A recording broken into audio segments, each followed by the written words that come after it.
ओम शांति। ओम शांति। सबने बाप दादा की मुरली सुनी है ना, हमने भी सुनी। उसमें से मैंने देखा आज दो बाबा के महावाक्य आचरण में लाने योग्य है। दो ही है। सबसे पहले बाबा ने कहा आज हमारे जीवन में, क्योंकि हमको सर्वशक्तिवान शिव बाबा का ज्ञान मिला, परिचय मिला, सब कुछ मिला, तो भी खुशी गुम क्यों होती है? खुशी गुम क्यों होती है, ये पूछा। फिर बाबा ने उसका जवाब दिया। हाँ, फिर कहा यथार्थ याद नहीं और बुद्धि में ज्ञान नहीं है, तो उसका निवारण क्या फिर? हाँ, फिर लास्ट में बाबा ने स्लोगन में कहा भगवान की पालना किसको मिलती है? श्रेष्ठ जीवन किसका है? किसको पालना मिलती है? तो भगवान डायरेक्ट आके कैसे पालना करते? ये दो जीवन में आज की मुरली से हमें अपने सोचना चाहिए, मनन चिंतन करने के लिए ज्ञान चाहिए। तो हमें याद है गुलजार दादी शुरू में मधुबन में सब दादियाँ होती थी। तो एक दिन गुलजार दादी ने क्लास किया। गुलजार दादी ने कहा कि खुश रहो, खुशी बांटो। तो मैं क्लास के बाद बाहर आया, वॉकिंग करने जा रहा था। हमने कहा दादी ने तो कुछ दिया नहीं, क्या बांटूं मैं? अगर कोई आया तो मुझे बांटने के लिए कुछ चाहिए ना, तो क्या खुशी कहाँ से बांटूं? कुछ दिया तो नहीं है। ऐसा सोच रहा था।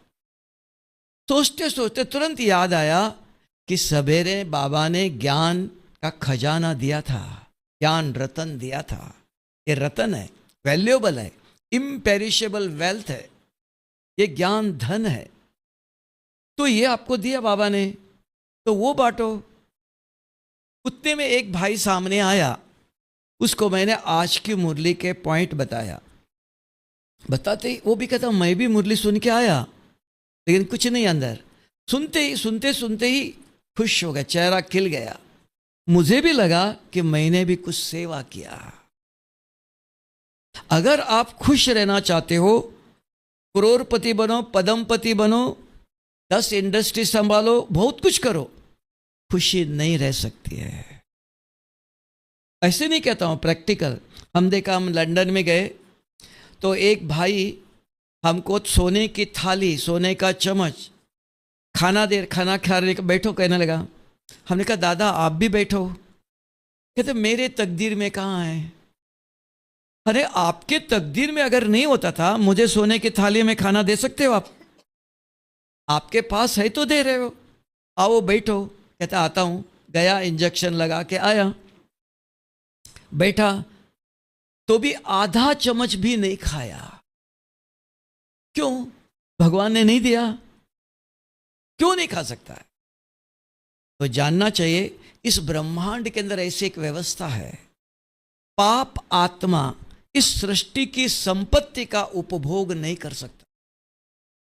पुण्य आत्मा ही इस सृष्टि का संपत्ति का उपभोग कर सकता है।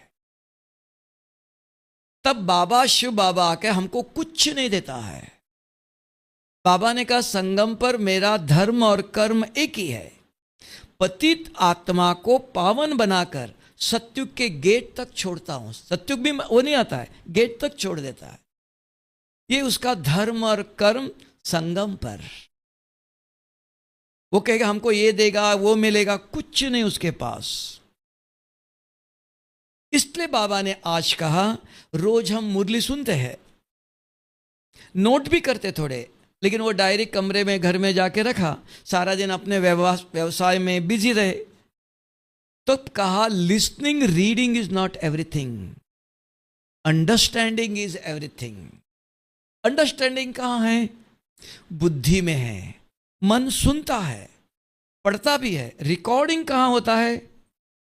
बुद्धि में। तब कहते हैं बहुत बुद्धिवान है। अब ये देखो, एक बच्चा स्कूल में जाता है, 1 साल 5-6 सब्जेक्ट पढ़ता है, हिस्ट्री पढ़ता है, ज्योग्राफी पढ़ता है, सब पढ़ता है। 1 साल के बाद एक प्रश्न पूछा जाए, 10 पेज लिखता है। किताब देख के लिखता है? कैसे लिखता है? जो 1 साल की पढ़ाई उसके बुद्धि में है। एक प्रश्न पूछा जाए, वही प्रश्न लिखता है 10 पेज, तब कहते हैं वेरी ब्रिलियंट, होशियार, समझदार। बाबा भी हम बच्चों को रोज पढ़ाकर समझदार बनाता है। तो उसके लिए समझदार कैसे बने? सारी मुरली सुनते रहो, एक शब्द ले लो जो आपको अच्छा लगा, चाहे ज्ञान हो, चाहे धारणा हो, चाहे श्रीमत हो, कोई भी 4 सब्जेक्ट में से कोई भी एक शब्द आपके इच्छा के अनुसार जो आपको अच्छा लगा, ये मुझे आज करना चाहिए, तो उसको नोट करना आवश्यक है। सुनने से बाहर जाते ही पूछो किसी को, क्या सुना? बहुत अच्छा था, सुनाओ। इतनी बुद्धि प्योर किसी की नहीं है। तो एक शब्द लिखो। दूसरा कंडीशन है, लिखने के बाद सवेरे, दिन में, शाम को कम से कम 3-4 दफा अपने आप को पढ़ाओ। क्यों? दुनिया कहती कि औरों को पढ़ाना सबसे सहज काम है और सबसे कठिन है अपने आप को पढ़ाना। वो बाबा सहज करके दिखाता है। बच्चे एक शब्द लिखो अपने आप को, सवेरे, दिन में, रात को सोने तक। आज मुझे बाबा ने क्या कहा, क्या करना चाहिए, कैसे करना चाहिए, अपने आप को पढ़ाओ। इतना ही नहीं होगा, इससे भी रिकॉर्डिंग नहीं होगा।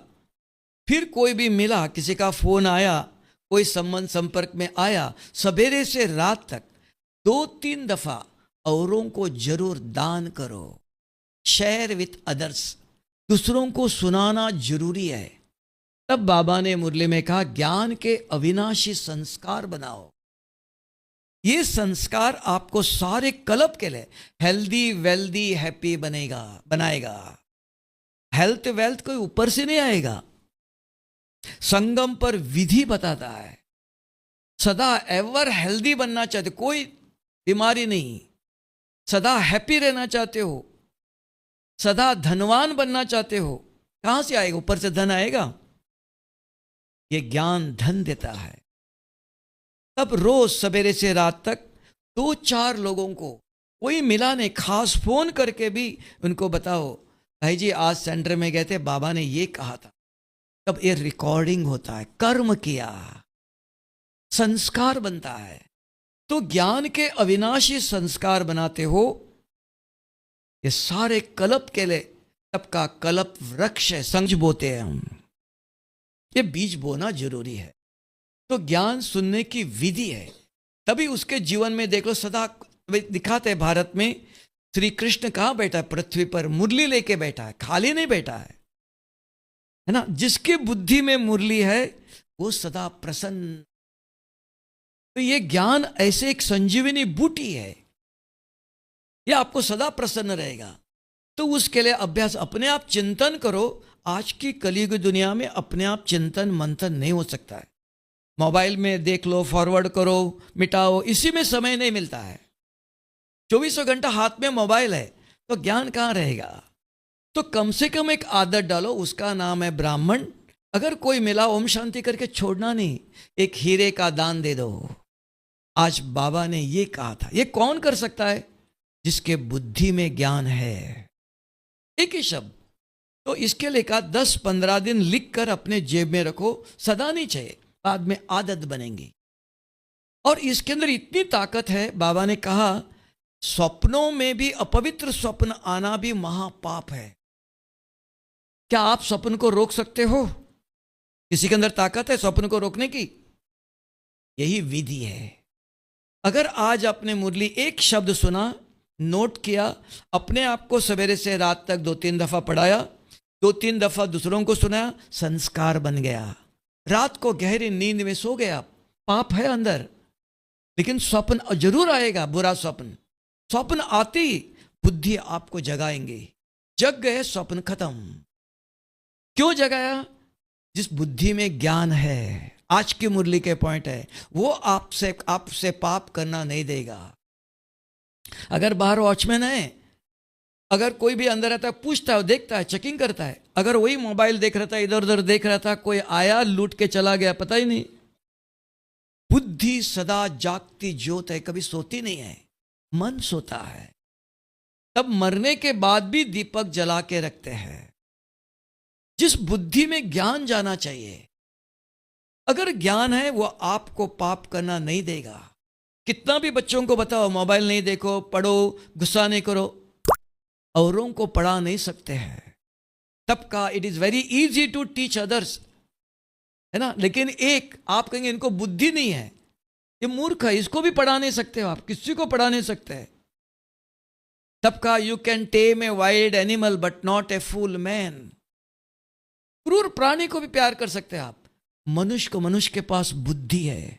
जो ज्ञान बुद्धि में गया, मोबाइल देखते हो, कोई गलत चीज आया, कौन रोकेगा आपको? कोई नहीं है। बुद्धि के अंदर ज्ञान, वो कहेगा ये देखना नहीं, ये खाना नहीं, ये बोलना नहीं। बुद्धि आपको, बुद्धि ये सारे शरीर को चलाती है। सोने के बाद भी आपसे पाप करना नहीं देंगी। तब कहते हैं माता जी जब मंदिर में जाती है, भगवान कुछ नहीं मांगती है, इस बच्चे को सद्बुद्धि दे दो। भगवान को बुलाया किसने? माताओं ने बुलाया, तब भारत माता कहा। यह हमने और आपने, मनुष्य ने नहीं कहा, स्वयं भगवान ने कहा वंदे मातरम, भारत माता है। तब ब्रह्मा कुमारी, इसके अंदर भी ब्रह्मा कुमारी नाम क्या? कन्या माता ये ही पालना कर सकती। ईश्वरीय विश्वविद्यालय है, पालना कौन कर रही है? इसलिए ज्ञान का एक बूंद रखो, दो भी नहीं चाहिए। दो लेंगे तो कंफ्यूज होता है। 30 दिन में 30 मुरली के पॉइंट अगर आपके अंदर है तो सदा प्रसन्न। इसको कहा ज्ञानी तो आत्मा। और मेहनत में बहुत पढ़ो, क्योंकि बहुत कुछ खा लो हजम नहीं होता है। ईट लेस डाइजेस्ट मोर, थोड़ा खा लो, एक ही बूंद बस, कल सवेरे दूसरा देगा। इसलिए ज्ञान को पढ़ने की ये तरीका है, तब वो प्रसन्न रहता है, हर्षित है। क्यों? अंदर ज्ञान है, ये संजीवनी बूटी है, ये अग्नि है, पाप करना नहीं देगा, भस्म करेगा। ये गंगा जल है, धो देगा।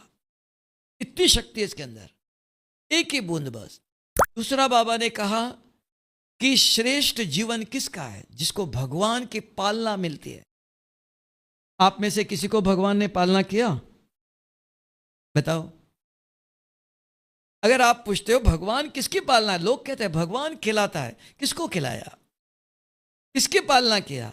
अगर आप हमको पूछते हो, हमको याद है जब से मैं मधुबन आया 1978 में, उससे 2-4 दिन के अंदर ही दादी अपने कमरे में खाना खाते समय बुलाकर खाना अपने हाथ से खिलाती थी। दादी खा रही, दादी, दीदी, गुलजार दादी, 2-4 दादी बैठ के, बाबा का कमरा है जहां बाबा भी खाता था, वहीं दादी बैठती थी, खाने पर ही बुलाती थी, और खाते समय एक गिट्टी पहला खिलाती थी। और उसके बाद भी रोज दादी प्रकाशमणि जब भी मुरली सुना के आती है तो हाथ पकड़ के, मुझे देखा हाथ पकड़ के नाश्ते पर ले जाएंगी। दादी रोज 2 एप्पल का टुकड़ा खाती है, उसके अंदर मक्खन लगा रहता है रोज, वो एक हमको देंगी। दादी मैं खा के आया, आप खाओ। नहीं, खाओ मेरे सामने। रोज, 1-2 दिन नहीं, कितने साल तक। कभी भी जानकी दादी के पास जाओ, दादी भी उसी समय बुलाती है। आज भी रतनमन दादी भी बुलाती है नाश्ता करते समय, तब कोई नहीं होते है, तब कुछ प्राइवेट बात करना, कुछ बताना है, वो नाश्ते करने समय बुलाती है। जानकी दादी उसी समय बुलाएंगी। दादी नाश्ता करते, दादी आप खा लो। नहीं, आधा टुकड़ा हमको देंगी। तो दादी दीदियों की पालना। और आज तक हमको सभी, दादी प्रकाशमणि मधुबन में पहले एक ही एम्बेसडर कार था और कुछ नहीं था। तो दादी प्रकाशमणि, हम 7 लोग एक 16 सीटर के गाड़ी लिया। सबसे पहले दादी ने कहा हमारे साथ चलो। राजस्थान में जो चित्तौड़ करके है ना, वहां दादी अपने साथ लेके गई। दादी, मुन्नी बहन, मोहिनी बहन साथ ही थे, और हमको भी लेके गए। पहली दफा अपने साथ दादी लेके जाती थी।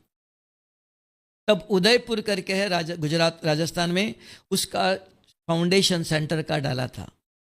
उसके बाद दादी कहीं भी जाती है अपने साथ ले जाती थी। उसके बाद रतनमन दादी कहीं भी गई, इतने साल अभी तक भी अपने साथ ले जाएंगे। साउथ अफ्रीका गए, अमेरिका भी ले जा रही थी साथ में, जानकी दादी ने कहा आप उनके साथ क्यों जाते हो, आपको वो पहले बुला रहे, पहले आप जाओ, दादी बाद में आएंगी। हर जगह पर दादी भी जाती है, अपने साथ लेके जाती। राजस्थान में इतने सेंटर खोले, मोहिनी बहन भी दादी के साथ होती थी, हर 2-2 दिन में लेके जाएंगे साथ में, आप हमारे साथ चलो, अरे हम बिजी है लेके चलो, साथ में। मना पालना। आपकी निर्मल शांता दादी पीस पार्क में जाती थी, बैडमिंटन खेलती, तो इसके लिए थोड़ा व्यायाम करने के लिए लेके जाती थी, वहां बैडमिंटन खेलो, फुटबॉल खेलती थी पीस पार्क में। माना सारी दादियों की पालना। इतना नहीं, और एक विशेष बताता हूं पालना क्या होती है, कि हमने दो दादियों को अभी तक नहीं मिला। 2 दादियां थी, सारी दादियां जितना है उसमें से एक पुष्प शांता दादी, जो यज्ञ की फाउंडेशन है, बॉम्बे में सेंटर सबसे पहले वाटरलू मेंशन उन्होंने खोला, उनके पास। तो वो मधुबन 78 से मैं आया, तब से कभी मधुबन में आई नहीं, मैंने उनको देखा नहीं। उसके बाद विजेंद्रा दादी है, बाबा की बहू, जिन्होंने ब्रह्मा के तन में कैसे शिव बाबा आया वो देखा था, निजानंद स्वरूपम शिवोहम शिवोहम। वो भी 78 से मधुबन कभी आए नहीं, ना हमने कभी देखा। बाबा ने कहा श्रेष्ठ जीवन उनका है जो भगवान पालना करता है, खिलाता है, पिलाता है। इतना नहीं, और 2 बताता हूं। आज तक मुझे बाबा ने योग करना, जो भी समस्या है बाबा ने सिखाया।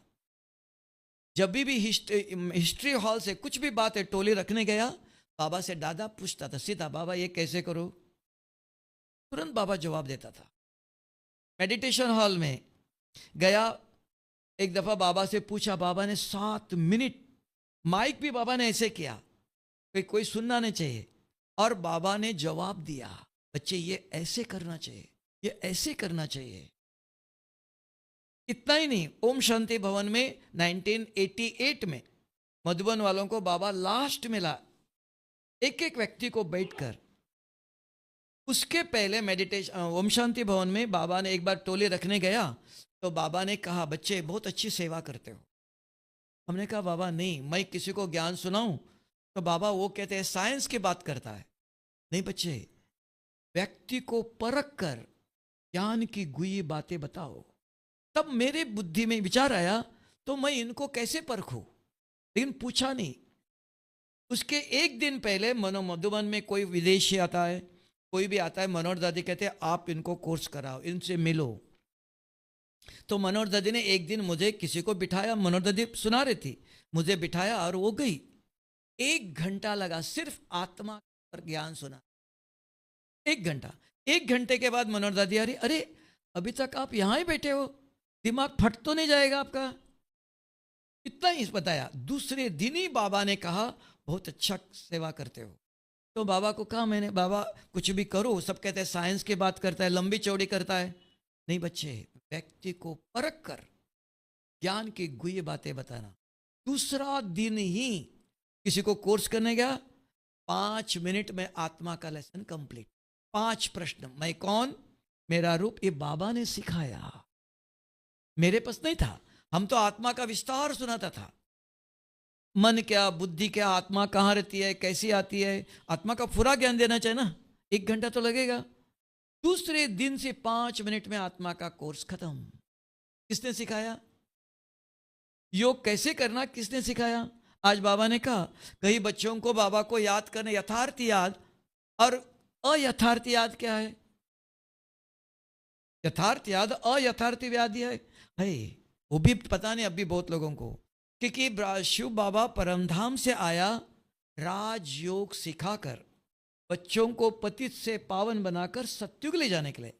अभी प्रश्न आया कि स्वामी विवेकानंद जी ने राजयोग सिखाया है, पतंजलि के अंदर राजयोग है, ब्रह्मा कुमार का राजयोग क्या है? आप में से कोई बताओ जल्दी। बहन जी ने 8:15 बजे तक टाइम दिया, आप में से कोई बताओ। और निश्चित है आपका टिकट बुकिंग है सत्युग जाने का।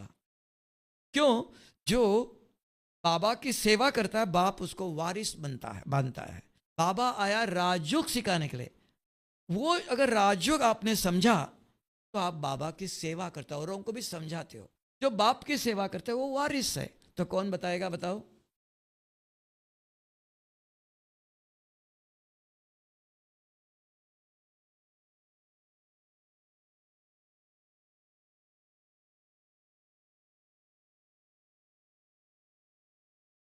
फिफ्टी 60% ठीक है और आधा रह गया। सत्युग त्रेता सत्युग के नजदीक पहुंचे। और बताओ। तो रोज आज भी मुरली में सुनाया, आज रोज मुरली में आता है, लेकिन उस पर हमारा ध्यान नहीं जा रहा है। आज भी सुनाया। सत्युग में कौन जाना चाहता है? किसका टिकट बुकिंग? नहीं, टिकट बुकिंग है तो बताना, जवाब देना पड़ेगा ना, ऐसा थोड़ी ले जाएगा बाबा। बताओ।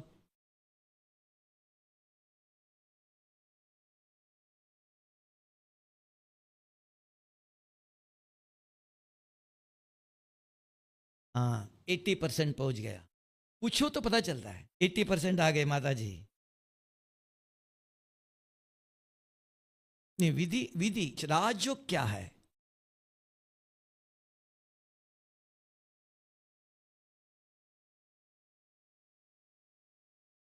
नहीं नहीं, अभी सुनना अच्छी तरह से। डिफरेंस यही, आज जो हम सुन सब मिक्स हो गया है। प्योर बाबा का ज्ञान चाहिए। तब बाबा गीता में कहा 4 प्रकार के यज्ञ करते हैं, उसमें मुझे प्रिय कौन सा? बहुत लोग सेवा कर रहे हैं, लेकिन श्रेष्ठ सेवा, तब बाबा ने कहा यथार्थ सेवा क्या है? उसको वारिस कहते हैं। उसको बाबा अपना सब कुछ दे देता है। तो वो है, गीता में कहा लोक संग्रह अर्थ यज्ञ। 10 लाख लोग आए, लोक संग्रह, धन संग्रह अर्थ यज्ञ। मैं यज्ञ कर रहा हूं, मुझे 1 लाख रुपए दो, धन इकट्ठा करना है। श्री राम ने क्या? प्रतिष्ठा के लिए, मैं राजा हूं, मेरी ये बॉर्डर है, इतना प्रतिष्ठा के लिए यज्ञ करते हैं। और ज्ञान अर्चन करने के लिए जो यज्ञ करते हैं वो मुझे प्रिय है। ज्ञान प्राप्त करने, ज्ञान से जीवन में परिवर्तन हो। यहां भी जो ज्ञान पर ध्यान देता है, तब का ज्ञानी तो आत्मा मुझे प्रिय। तो वो ज्ञान क्या है? ब्रह्मा कुमारी इसके अंदर अपने को, जो माता जी 70-80% पहुंच गए, अपने को आत्मा समझ। परम पिता कौन है? पिता शिव परमात्मा, वो जरूर चाहिए। शिव परमात्मा को याद करते हो तो विकर्म विनाश। राजयोग क्यों कर रहे हो? स्वामी विवेकानंद ने ये नहीं कहा कि विकर्म विनाश हो जाएंगे, पतंजलि में नहीं कहा। राजयोग करो। आप भी राजयोग कर रहे, क्यों कर रहे हो? दवाई क्यों ले रहे हो? बीमारी मिटाने के लिए। कौन परम पिता है? बहुत लोग कहते हैं ये परम पिता है शिव, क्योंकि दुनिया में का चाहे लाख करो चतुराई, ये लेप मिटे ना रे भाई। अभी हमारे बाबा के बच्चों में भी कोई है ड्रामा फिक्स। क्यों मुरली सुनते हो? हूबहू रिपीट। क्यों योग कर रहे हो? सब फिक्स है। क्यों करना चाहिए योग? मुरली क्यों सुन रहे हो? जो माता जी इधर है वो इधर ऐसी रहेंगी, तो मुरली सुन के क्या करना है? सुनो, यहां छोड़ के जाओ। योग क्यों करना है? मैं बाबा अच्छा इतना ही। तो दवाई क्यों ले रहे हो? बीमारी ठीक होने के लिए ले रहे हो। यहां क्यों आए हो? पतित से पावन बनने के लिए। अगर नहीं बने, वो बहु यहां ही आएंगे। फिर अगर बन गए तो आगे सत्युग में जाएंगे। तो यहां आया, इसके ऊपर 3 प्रश्न कोई पूछेगा। अभी राजयोग पूरा नहीं हुआ, 3 प्रश्न पूछेगा। भाई जी आत्मा कैसे समझो? शिव बाबा को क्या याद करो?